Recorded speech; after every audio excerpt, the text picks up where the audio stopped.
সব কিছুর সুরাহা রাজপথে নয়, আলোচনার মাধ্যমে হবে।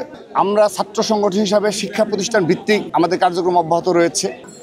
সিপাহী জনতার বিপ্লবের ফলে সেদিন বাকশাল মুক্ত হয়েছিল বাংলাদেশ, এবং তারই ধারাবাহিকতায় বহুদলীয় গণতন্ত্র প্রবর্তন করা সম্ভব হয়েছিল, এবং সেটি করেছিলেন শহীদ রাষ্ট্রপতি জিয়াউর রহমান।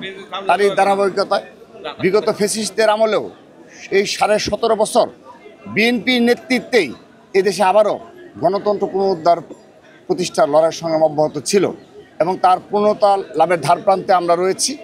এবং সে কারণে আজকের দিনটি সত্যিকার অর্থেই জাতির জন্যে খুবই গুরুত্বপূর্ণ।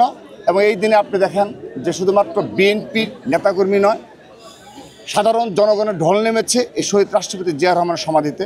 তারা শ্রদ্ধাভরে স্মরণ করছে, এবং আপামর জনগণ যারা কোনো দলীয় কার্যক্রমে নেই তারাও কিন্তু আজকে উপস্থিত হয়েছে। তো আমরা তার ধারাবাহিকতা রক্ষা করব, এবং জন আকাঙ্ক্ষা যে রয়েছে যে এই দেশে একটি নির্বাচনের মাধ্যমে গণতন্ত্র প্রতিষ্ঠা হবে, এবং গণতন্ত্রের মাধ্যমে সব কিছুর সুরাহা রাজপথে নয়, আলোচনার মাধ্যমে হবে, সেই দিকে এই জাতি ধাবিত হচ্ছে। এবং সেটি জুলাই আগস্টের গণ অভ্যুত্থানের স্পিরিট। আমরা বিশ্বাস করি আগামীতে যে গণতন্ত্র পুনরুদ্ধারের যে লড়াই সংগ্রাম ছিল তার পূর্ণতা লাভ পাবে একটি সুষ্ঠু নির্বাচনের মাধ্যমে, এবং এই দেশের সকল সংকট দূর হবে। এবং আগামীতে কেউ আর কখনো ইচ্ছাকৃতভাবে মব ক্রিয়েট করা কিংবা ছোটোখাটো বিষয়েও রাজপথকে বেছে নেওয়া সেই কালচার থেকে দূর হয়ে আমরা আলোচনার মাধ্যমে আগামী জাতি বিনির্মাণ করব।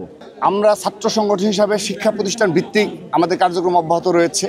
আমরা হয়তোবা জাতীয় সংসদ নির্বাচন দ্বারপ্রান্তে, তারপরও আমরা কিন্তু শিক্ষা প্রতিষ্ঠানগুলোতেই আমাদের কার্যক্রম অব্যাহত রেখেছি। আমাদের সাংগঠনিক কাঠামো দান করা থেকে শুরু করে বেশ কিছু কর্মসূচি চলমান রয়েছে সারা দেশব্যাপী।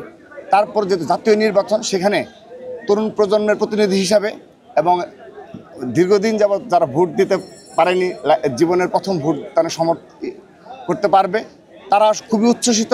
সেহেতু ছাত্রদল এখানে অবশ্যই সম্মুখ সারিতে ভূমিকা পালন করবে।